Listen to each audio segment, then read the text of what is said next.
Since this massive years-long scam came to light, you have said repeatedly, quote, "I am accountable." But what have you actually done to hold yourself accountable? Have you resigned as CEO or chairman of Wells Fargo? The board, I serve at Have you resigned? No, I've not. All right. Have you returned one nickel of the millions of dollars that you were paid while this scam was going on? The board will take care of that. Have you returned one nickel of the money you earned while this scam was going on? And the board will do. I will take that as a no then. Have you fired a single senior executive? And by that, I don't mean a regional manager or a branch manager. I'm asking about the people who actually led your community banking division or your compliance division. We've made a change in our regional to lead our regional bank. I just said, I'm not asking about regional managers. I'm not asking about branch managers. I'm asking if you have fired senior management, the people who actually led community banking division, who oversaw this fraud, or the compliance division that was in charge of making sure that the bank complied with the law.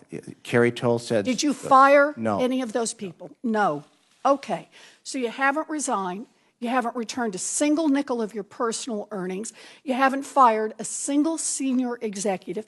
Instead, evidently, your definition of accountable is to push the blame to your low-level employees who don't have the money for a fancy PR firm to defend themselves. It's gutless leadership.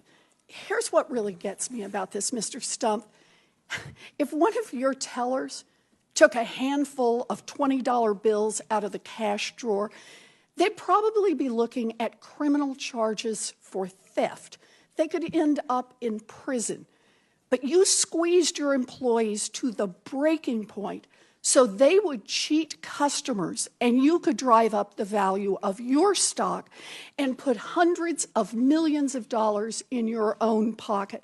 And when it all blew up, you kept your job, you kept your multi-million-dollar bonuses, and you went on television to blame thousands of $12 an hour employees who were just trying to meet cross-sell quotas that made you rich. This is about accountability. You should resign. You should give back the money that you took while this scam was going on, and you should be criminally investigated by both the Department of Justice and the Securities and Exchange Commission.